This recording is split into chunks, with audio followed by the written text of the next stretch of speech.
Hello दोस्तों, एक बार पुनः आप सबों का स्वागत है हमारे यूट्यूब चैनल स्टडी 26 पे। और आज हम लोग देखेंगे कि जो इतिहास लेखन की कड़ी हम लोग देख रहे थे उसी में कि जो महत्वपूर्ण प्राचीन भारतीय ऐतिहासिक ग्रंथ हैं उसको हमने चर्चा किया था। और आप देखेंगे प्लेलिस्ट में कई एक ऐतिहासिक ग्रंथों की चर्चा हमने प्राचीन भारतीय ऐतिहासिक ग्रंथ जो हैं उनकी चर्चा की है, लेकिन हमने एक चीज़ छोड़ दिया था जो कि अब उसे हम बना रहे हैं। तो उसमें एक चीज़ आप ध्यान रखेंगे कि आखिर प्राचीन भारत में जो ऐतिहासिक लेखन की परिपाटी आरंभ होती है, यानी लेखन कला शुरू होता है, वह कब और कैसे, तो उसे हम लोग समझेंगे। और किन किन रूपों में वो हुआ है वो समझना है, चूँकि यही आधारशिला है। इसके बाद जितने भी ऐतिहासिक ग्रंथ रचे गए उसको पढ़ लेना है, पुराण पढ़ लीजिए और ऐतिहासिक कुछ महाकाव्य को पढ़ लीजिएगा, तो फिर सारी की सारी आपकी ऐतिहासिक ग्रंथों की लेखन शैली को समझ में आ जाएगा और इतिहास लेखन जो प्राचीन भारत में कैसा था ये आप समझ जाएंगे। तो देखिए, ये बहुत ही इम्पोर्टेंट वीडियो है, इसको आप देखेंगे तो सबसे पहले एक चीज़ आपको हम ये समझाएं यहाँ पे कि देखिए, प्राचीन भारत जब आप देखते हैं तो इसको हम लोग 3 भाग में बांट के पढ़ते हैं। आप देखे होंगे, हमने आपको इंट्रोडक्शन वाला वीडियो आप मेरे एंशिएंट इंडिया को देखिएगा, वहाँ पे हमने बताया एक होता है प्राक इतिहास, तो एक हो गया प्राक इतिहास, एक हो गया आद्य इतिहास और एक होता है ऐतिहासिक काल।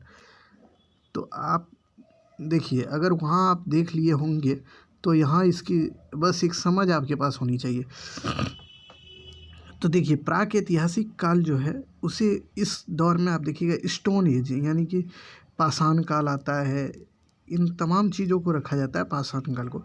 तो ऐसे ऐतिहासिक काल जिसमें लिखित साक्ष्य ना हो, केवल और केवल पुरातत्व के आधार पर इतिहास का लेखन किया जाता है, उसे प्रागैतिहासिक काल कहते हैं। आद्य ऐतिहासिक काल को हमने बताया था ऐसे काल जिसमें लिखित और पुरातात्विक दोनों ही साक्ष्य हैं, बट लिखित साक्ष्य जो है उसे पढ़ा नहीं गया है। जैसे इसका उदाहरण आप देखिएगा तो हड़प्पा सभ्यता में देखिए आपको कई एक पुरातात्विक साक्ष्य मिले हैं, बट उसे पढ़ा नहीं गया है, इसीलिए उसको आद्य ऐतिहासिक काल के अंतर्गत रखा जाता है।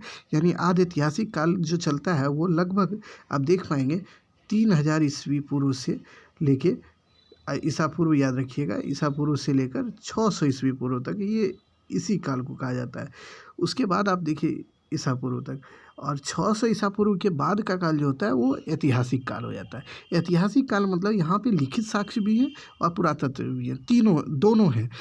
लिखित साक्ष्य भी हैं, पुरातत्व भी हैं और विदेशी साहित्य भी हैं। तो इन तमाम चीज़ें जब मिलनी आरंभ हो जाती है तो इसको ऐतिहासिक काल कहते हैं। तो यानी आप देखिए 3 भाग में इतिहास को बांटा गया है।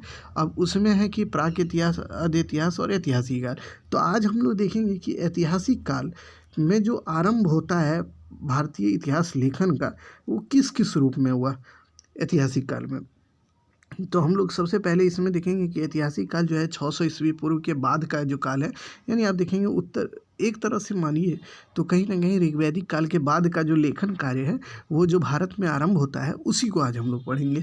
और उसमें एक हम लोग पृष्ठभूमि देखेंगे कि आखिर कैसी कैसी लेखन शैली भारत में उभरी। जैसे कि आप देखिए, इतिवृत्ति के रूप में भारत का इतिहास लिखा गया, इतिवृत्त के रूप में लिखा गया, नारशंसी संहिता के रूप में लिखा गया, नारशंसी के रूप में भारत का इतिहास लिखा गया, फिर गाथा के रूप में भारत का इतिहास लिखा गया। आप देखेंगे गाथा के रूप में भारत का इतिहास लिखा गया, यानी जिसको कहानी कहते हैं, कहानी के रूप में। फिर आप देखिएगा चरित के रूप में लिखा गया। उसके बाद आप देखिएगा वंश के रूप में भारत का इतिहास को लिखा गया। फिर आप देखिएगा वंशानुचरित के रूप में भारत का इतिहास को लिखा गया। तो इन तमाम चीज़ों को आज हम लोग समझेंगे। इसमें हम लोग को यही समझना है कि आखिर कैसे कैसे भारत के इतिहास को किन किन रूपों में लिखा गया, तो उसको समझना है। और उसको आप जब समझ लीजिएगा तो इसमें आप देखिएगा कई एक हमने वीडियो आपको प्रोवाइड किया हुआ है। आप हमारे प्लेलिस्ट में जाइए हिस्टोग्राफी का, और उसमें आप देखेंगे कि हमने बताया, जैसे बाणभट्ट की रचनाओं को पढ़ा दिया है, कल्हण की रचनाओं को पढ़ाया है, संध्याकर नंदी को पढ़ाया है, कई एक रचनाएं हमने एंशिएंट इंडिया में पढ़ा दी हैं। तो आपको यहाँ से क्लियर हो जाएगा, और यहाँ के बाद आप समझेंगे कौन से चरित्र में कौन कौन सी रचनाओं को रखा गया है, तो उनको हमने डिफ़ाइन किया हुआ है। तो आप पढ़िए उसको, अगर आप देखेंगे तो आपको सारी बातें समझ में आती चली जाएंगी। और इस वीडियो के माध्यम से हम समझाने की कोशिश करेंगे कि भारत में ऐतिहासिक लेखन का आरंभ कैसे होता है। तो देखिए, भारत में ऐतिहासिक लेखन का आरंभ आप देखेंगे हड़प्पा पीरियड, वहीं लिखा गया है, कई एक पुरातात्विक साक्ष्य में आप देखें अभिलेख हैं, मुहर हैं, उसमें लिखे हुए साक्ष्य मिले हैं, बट उसे पढ़ा नहीं गया है अभी तक, तो उसका महत्व उतना रहता नहीं है। तो इसीलिए आप जब देखिएगा कि हम लोग ऐतिहासिक काल को अब जब देखना शुरू करेंगे, यानी ऐतिहासिक काल की पीरियड में आप जब देखेंगे इसको, तो आपको ये समझ में आएगा, जब हम लोग पढ़ेंगे तो वहाँ पे लिखा गया चीज़ें और कब से, तो वो हम लोग यहाँ पे समझेंगे और किस रूप में, तो यही समझना हम लोग को। चलिए देखिए, ऋग्वैदिक काल तक देखिएगा, तो ऋग्वैदिक काल में देखिए मौखिक रूप से शिक्षा दी जाती थी। जैसे ऋग्वैदिक काल का महत्वपूर्ण वेद जो है ऋग्वेद है। आप इसे आप पढ़े होंगे, ऋग्वैदिक काल के साहित्य को हमने जब पढ़ाया है, और उसमें आप देखिएगा तो ऋग्वैदिक काल का प्रमुख जो साहित्य है वो ऋग्वेद है, जो कि लिखित रूप में नहीं था उस समय, टेक्स्ट के रूप में नहीं था, बल्कि उसको मौखिक रूप से गुरुकुल में शिक्षा दिया जाता था।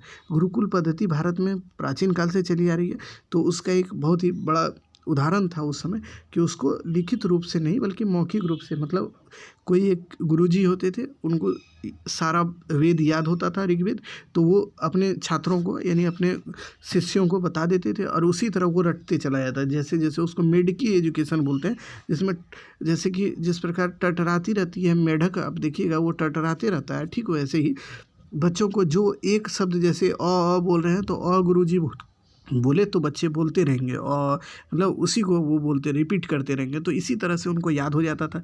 ये ऋग्वैदिक काल तक ऐसे ही एजुकेशन भारत में चलता था।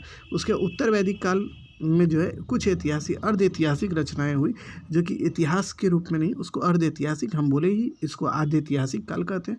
तो उस रूप में इस दौर में आख्यान के रूप में इतिवृत्ति, वंश वंशानुचरित, पुराण इतिहास जैसे रूपों में कई एक रचनाएं हुई।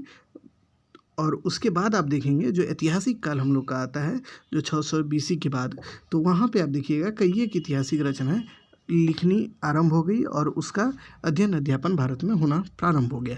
तो उन्हीं को देखना है, जो कि हमने आगे पढ़ा दिया है आपको। आप इसी में आप देखेंगे, जब जाएंगे आप हमारे प्लेलिस्ट में तो वहाँ पे मिल जाएगा।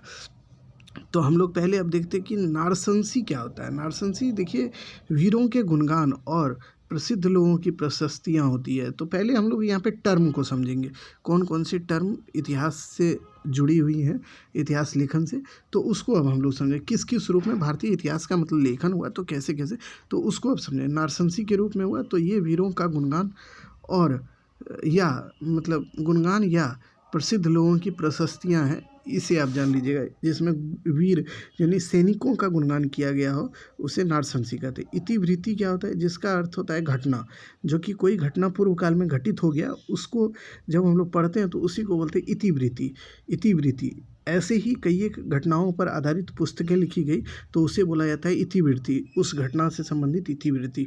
ये आप समझ लीजिएगा कि अगर मान लीजिए कोई घटना घटित हुआ प्राचीन काल में और उस पर कोई पुस्तक लिख दी गई, तो उसे बोला जाता है इतिवृत्ति, मतलब उस घटना से संबंधित कोई इतिवृत्ति लिखी गई है प्राचीन कालीन, तो उसको हम लोग बोलते हैं इतिवृत्ति। तो इतिवृत्ति आप समझ गए होंगे कि उसके बाद देखिए वंश।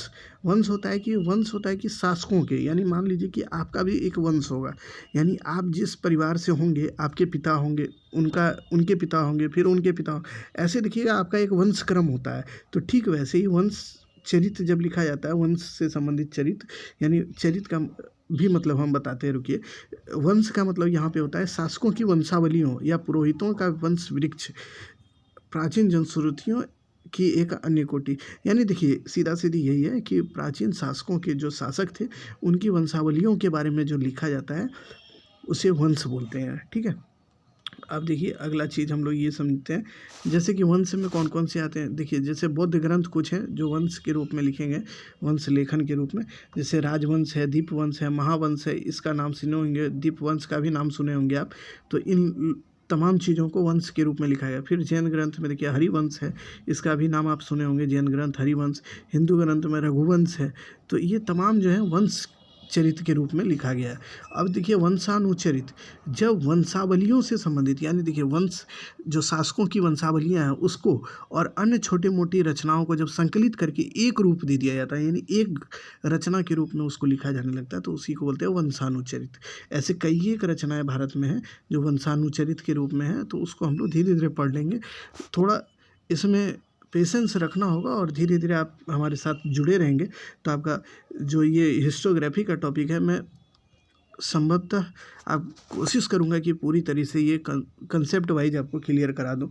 और इसमें हम मतलब आज जैसे कि हमने छोटी छोटी चीज़ें हैं जो कि समझनी चाहिए इतिहास में, उसको हमने पढ़ाया। फिर अगली चीज़ों में, अगले लेक्चर में हम लोग धीरे धीरे उसकी और भी व्याख्यात्मक रूप से उसको हम लोग पढ़ेंगे और हम आपको कोशिश करेंगे कि सारी बातें आपके पास हो और आपके पास एक समझ ज़रूर हो इतिहास लेखन का, ताकि आप आगे किसी भी एग्ज़ाम, चाहे एमए कर रहे हो या फिर नेट के लिए तैयारी कर रहे हो, तो आप संभवतः उसे कर पाएँ। चूँकि मैंने ये किया है, इसलिए हमारे समय में कई एक समस्याएँ थी जिससे हमने सोचा है कि कम से कम ये क्लियर रहे आप लोगों के लिए, तो इसलिए हमने ये वीडियो बनाना मतलब लाभदायक समझा है, इसलिए हम बना भी रहे हैं इसको। अब देखिए, मिथ और दंत कथा। मिथ मतलब होता है कि ये झूठी बातें, या दंत कथा यानी मान लीजिए कि आप देखिए बलवन जो है वो आप देखेंगे वो सल्तनतकालीन शासक है। ये अपने आप को अफरासियाब जो है, अफरासियाब वंश से जोड़ता था, अफरासियाब। और ये जो है ना, ये मुस्लिम जो मतलब आप देखिएगा लिटरेचर है, उसमें अफरासियाब वंश के बारे में कहा जाता है काफ़ी योद्धापूर्ण वंश था। इसके बारे में कई कहानियाँ हैं, तो इसी कहानी के आधार पर वो अपने आप को अफरासियाब वंश से जोड़ता है। यानी अब ये हकीकत है या नहीं, ये आज तक मिथ ही है, लेकिन उसको वो जोड़ता था अपने आप को कि हम अफरासियाब वंश से थे, बलवन। तो इसी तरह मिथ मतलब होता है कि मिथ या दंत कथा ये है ना कि अपने मन से कोई भी कथा को आप, कहानी को आप गढ़ दिए। यानी आपके मन में आया कि हाँ ऐसे ऐसे हुआ, तो आपने गढ़ दिया नया कुछ, तो उसी को बोलते हैं मिथ। यानी कि झूठी कहानियाँ बनाना, तो उसी को बोलते हैं मिथ या दंत कथा। तो इसे भी आप ध्यान में रखिएगा कि ऐसे भी कई एक रचनाएं भारत में हुई हैं जो दंत कथा के रूप में आपको नज़र आएंगी, और आप जब पढ़ेंगे तो आपको सारी बातें धीरे धीरे समझ में आएंगी। ये टर्म आपके लिए काफ़ी इंपॉर्टेंट है, इसलिए हमने इसको लिया है, आप ध्यान रखेंगे इसको। चरित्र लेखन एक रोमांस के रूप में होता है। रोमांस मतलब होता है कि उसको इंग्लिश में आप बोल सकते हैं कि रोमांस तो इंग्लिश ही है एक तरह से, तो मतलब ये हुआ ना कि उसमें रोमांटिक तरीके से सारी बातों को लिखा है। यानी उसमें शब्दों का जो प्रयोग किया है वो लजीज शब्द हैं, द्विअर्थी शब्द हैं, ऐसे शब्दों का प्रयोग होता है। इसमें चरित्र लेखन जब होता है ना, तो उसमें लिखा जाता है जिस शासक के बारे में लिखा जाता है, उसमें आप देखिएगा उसके वंश के मतलब उसके सारी कहानियों के बारे में, यानी उसके द्वारा, जैसे कि आप देखेंगे कई एक आप रोमांस देखें, हर्षचरितम है, तो देखिएगा इसमें हर्ष की सारी कहानियों को लिखा गया है, हर्ष के बारे में, विजय अभियानों के बारे में। लेकिन इसमें आप देखिएगा इसके पराजय के बारे में कहीं चर्चा नहीं किया गया है। फिर रामचरित है, इसमें रामपाल की, एकदम पाल वंश का रामपाल शासक है, उसके बारे में आप देखिएगा अच्छी अच्छी बातों को लिखा गया है। यानी रोमांस रूप में लिखा गया है, रोमांटिक रूप में इसको लिखा जाता है। और इसमें जिसके बारे में लिखा जाता है उसी के इर्द गिर्द ये घटनाएं घूमती रहती है, तो ये आप ध्यान रखिएगा, रोमांस में यही होता है। तो इन तमाम जो मेन पॉइंट थे, यानी जिसमें हमने कोशिश किया कि मेन जो अवधारणा, मतलब छोटी छोटी बातें हैं इतिहास की, अगर ये हमारे पास जानकारी ना हो तो हम लोग इतिहास को आगे समझ नहीं पाएंगे इतिहास लेखन में। तो इसीलिए हमने इन छोटी बातों को ही सही लेकिन समझाने का प्रयास किया। और अगले वीडियो में हम लोग, आप देखेंगे हमारे प्लेलिस्ट में कई एक हमने जो ऐतिहासिक ग्रंथ है प्राचीन भारत के, उसको पढ़ा दिया है, उसे आप देख लीजिएगा।